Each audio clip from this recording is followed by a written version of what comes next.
Hello everyone, this is Congressman Randy Hultgren of the 14th District in Illinois. I wanted to share with you a congressional resolution I have co-sponsored that helps guard parents and children from the federal government's intrusion into education.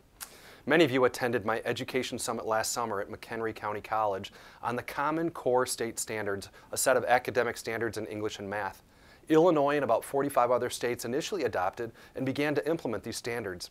Last year, states like Florida, Massachusetts, and Louisiana delayed or pulled out of the standards and assessments. Some have incorporated portions of the Common Core onto their own existing standards. At the summit, I heard from all sides of the issue, from Illinois education officials to parents to advocates in favor and opposed to the Common Core. There's no doubt we need educational standards at the local level to help principals determine how well their teachers are teaching, and for teachers to have guidelines about what to teach, and for parents to hold their schools accountable and know that their children are receiving a proper education. As co-chair of the House Science and National Labs Caucus, I actively support raising the bar for STEM education and training the next generation of innovators. But after hearing from summit participants and doing ongoing research into the issue, including meeting with Illinois State Superintendent of Education and Indiana Governor Mike Pence, I have found that the Common Core is not the state-led effort it was advertised as.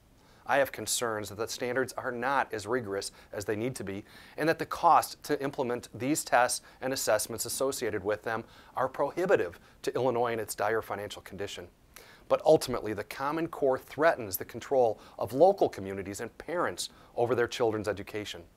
That's why I'm an original co-sponsor of H-Res 476. It's a House resolution which denounces federal coercion of states into adopting the Common Core. President Obama and the Department of Education have been using federal funds, your taxpayer dollars, and waivers to push states to adopt the national standards. It was truly a bait and switch, as struggling states jumped at federal government promises but were given centralized education in return. As a parent who knows each child is unique and learns in their own way, I reject this one-size-fits-all approach to education policy. Each parent needs to do what's in their child's best interest. Each teacher and school district needs the flexibility to develop their own curriculum to fit their students' specific needs.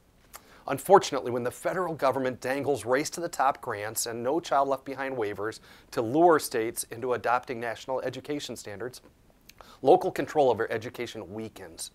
Like its companion in the Senate, H-Res 476 affirms that education belongs in the hands of parents, local education officials, and states. The federal government should not be in the business of coercing states into adopting education standards. No future application process for funds or waivers should award any preference for the adoption of Common Core. As your representative in Washington, I want to hear from you. Please let me know about your personal experiences with the Common Core by emailing me through my website at hultgren.house.gov. What's happening in your child's classroom? What's working best in your schools? What is getting in the way of teaching your children? We must all ensure parents and teachers, not government bureaucrats, have the ultimate say in education. Thank you.